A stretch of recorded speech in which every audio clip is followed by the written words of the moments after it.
உங்ககிட்ட வந்து 1 = 2 அதாவது 1 2 சமம்னு சொன்னா நீங்க என்ன சொல்லுவீங்க? எப்படி எப்படி எப்படி எப்படி எப்படி எப்படி எதுக்கு இத்தனை எப்படி? இல்ல எப்படிப்பா? எதுக்கு இவ்வளவு சத்தமா?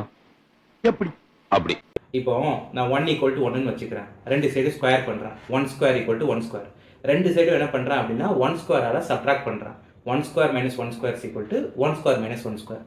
இப்போ நான் என்ன பண்றேன் அப்படின்னா லெஃப்ட் சைடு 1 ஸ்கொயர் - 1 ஸ்கொயர் இருக்குல்ல, இது a ஸ்கொயர் - b ஸ்கொயர் ஃபார்மட்டோட அலைன் ஆகிறதுனால a - b × a + b, அதாவது a square - b square a - b × a + b ன்னு எழுதிடலாம். ஸோ 1 ஸ்கொயர் - 1 ஸ்கொயரை 1 - 1 × 1 + 1 அப்படின்னு எழுதிக்கிறேன்.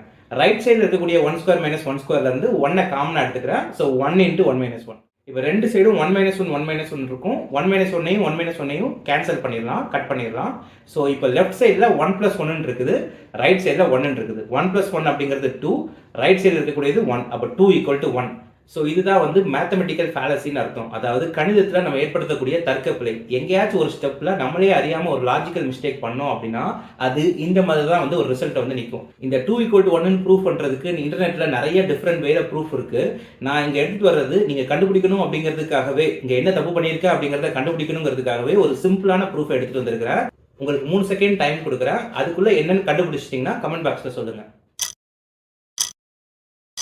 ஸோ மேக்ஸிமம் நிறைய பேர் கண்டுபிடிச்சிருக்கீங்கன்னு நினைக்கிறேன். எந்த ஸ்டெப்பில் தப்பு நடந்திருக்கும், எப்போ நான் இந்த 1 - 1ஐயும் 1 - 1ஐயும், அதாவது 1 ஸ்கொயர் - 1 ஸ்கொயரை இந்த சைடு 1 - 1 × 1 + 1ன்னு எழுதியிருப்பேன், இந்த சைடு 1 × 1 - 1ன்னு எழுதியிருப்பேன். ஸோ அங்கே தான் ஏதோ ப்ராப்ளம் இருக்குதுன்னு நான் ஐடென்டிஃபை பண்ணியிருப்பீங்க. ஆப்வியஸாக இதுதான் என்ன, 1 - 1 அப்படிங்கிறது 0, இந்த சைடு இருக்கக்கூடிய 1 - 1 அப்படிங்கிறதும் 0. ஸோ 0வையும் நான் கட் பண்ணி 1ன்னு வச்சுக்கிறேன்.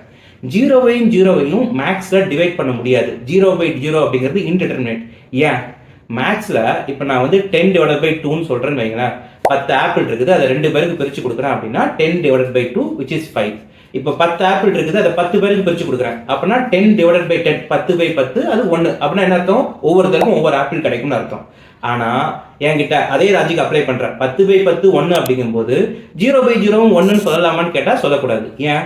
10 ஆப்பிளை 10 பேருக்கு பிரித்து கொடுக்குறோம், ஆளுக்கு ஒரு ஆப்பிள் கிடைக்குது. என்கிட்ட ஆப்பிளே இல்லை அப்படின்னா தான் 0. அப்போ யாருக்கு பிரித்து கொடுக்கறதுக்கும் ஆள் இல்லை, ஆப்பிளும் இல்லை, பிரித்து கொடுக்கறதுக்கும் ஆள் இல்லை. அப்படிங்கும்போது 0/0 அப்படிங்கிற ஸ்டேட்மெண்ட்டே என்ன ஆகுது அப்படின்னா மீனிங்லெஸ் ஆகுது. ஸோ அதைத்தான் மேக்ஸில் என்ன சொல்லுவோம் அப்படின்னா இன்டிடெர்மினேட்னு சொல்லுவோம். உதாரணத்துக்கு என்கிட்ட ஆப்பிளே இல்லை, 0ன்னு வச்சுக்கோங்க. நான் அதை 5 பேருக்கு பிரித்து கொடுக்கணும். 0/5 அப்படின்னா என்ன அர்த்தம்? யாருக்குமே எதுவுமே கிடைக்காது. 0/5னா 0, அதுக்கு மீனிங் இருக்குது. இப்போ என்கிட்ட 1 இருக்குது, என்கிட்ட ஒரு ஆப்பிள் இருக்குது. இந்த ஒரு ஆப்பிளை 0 மெம்பர்ஸுக்கு பிரித்து கொடுக்கணும் அப்படின்னா அதுக்கு கூட மேக்ஸ்ல மீனிங் இருக்குது. எப்படின்னா ஒரு ஆப்பிள் இருக்குது, அதை 0வா கட் பண்றீங்க. 0 கட் பண்ணிக்கிட்டே இருப்பீங்க. ஸோ கட் பண்ணிக்கிட்டே இருக்கும்போது அது ஆட்டோமேட்டிக்காக எதில் போய் முடியும்? 1 0 0 0 0 1 0 பிரிச்சு எழுதணும்னா இன்ஃபினைட் டைம்ஸ் எழுத முடியும். அப்போ 1/0ன்னு சொல்றது கூட ப்ராக்டிக்கலா அது பாசிபிள் தான், ஆனால் மேத்தமெட்டிக்கலா 1/0வை இன்ஃபினிட்டின்னு சொல்ல முடியும். அப்போ எனிதிங் டிவைடட் பை 0னா இன்ஃபினிட்டி, 0/anythingனா 0. அதே மாதிரி ரெண்டு சேம் நம்பரை டிவைட் பண்ணா 1 வரும். பட் 0வையும் டிவைட் பண்றது அப்படிங்கிறது மேக்ஸ்ல வந்து இன்டிடெர்மினேட், தேரப்படாத வடிவம்னு சொல்லுவோம். 0/0ன்னு வந்துச்சுன்னா அது ஒரு மீனிங்லெஸ்ஸான ஸ்டேட்மெண்ட். இந்த மாதிரி மேக்ஸ்ல நிறைய இன்டிடெர்மினேட் ஸ்டேட்மெண்ட்ஸ் இருக்குது. ஃபார் எக்ஸாம்பிள், இப்போ எனிதிங் பவர் 0, எந்த நம்பருக்கும் பவர்ல 0னா நம்ம 1ன்னு சொல்லுவோம்.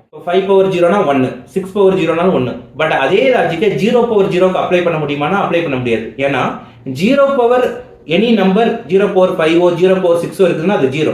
அப்ப 0/0 அப்படிங்கிறது 1ன்னு சொல்ல முடியாது, 0ன்னு சொல்ல முடியாது. அப்போ அதுவும் இன்டிடெர்மினேட். இந்த மாதிரி நிறைய மேக்ஸ்ல இன்டிடெர்மினேட் ஸ்ட்ரக்சர் இருக்குது. இதெல்லாம் படிக்கிறதுக்கு ஒரு ரீசன் இருக்குது. அந்த ரீசன் என்னன்னா அதுதான் கால்குலஸ். கால்குலஸ்ல டிஃபரன்ஷியேஷன் இருக்கு இல்லையா, இந்த டிஃபரன்ஷியேஷனை நீங்க அண்டர்ஸ்டாண்ட் பண்ணணும் அப்படின்னா இந்த இன்டிடெர்மினேட் ஸ்ட்ரக்சரை அண்டர்ஸ்டாண்ட் பண்ணணும். கால்குலஸ் ரிலேட்டடா நாங்க இதுக்கு முன்னாடி ஒரு சில வீடியோஸ் போட்டிருக்கோம். அந்த வீடியோஸோட லிங்கை வந்து டிஸ்கிரிப்ஷன் பாக்ஸ்ல கொடுக்குறேன். அதை நீங்க பாத்தீங்க அப்படின்னா எப்படி இந்த 0/0 அப்படிங்கிற ஸ்ட்ரக்சர் டிஃபரன்ஷியேஷனை அண்டர்ஸ்டாண்ட் பண்ண உங்களுக்கு ஹெல்ப் பண்ணுது அப்படிங்கிறது உங்களுக்கு புரியும்.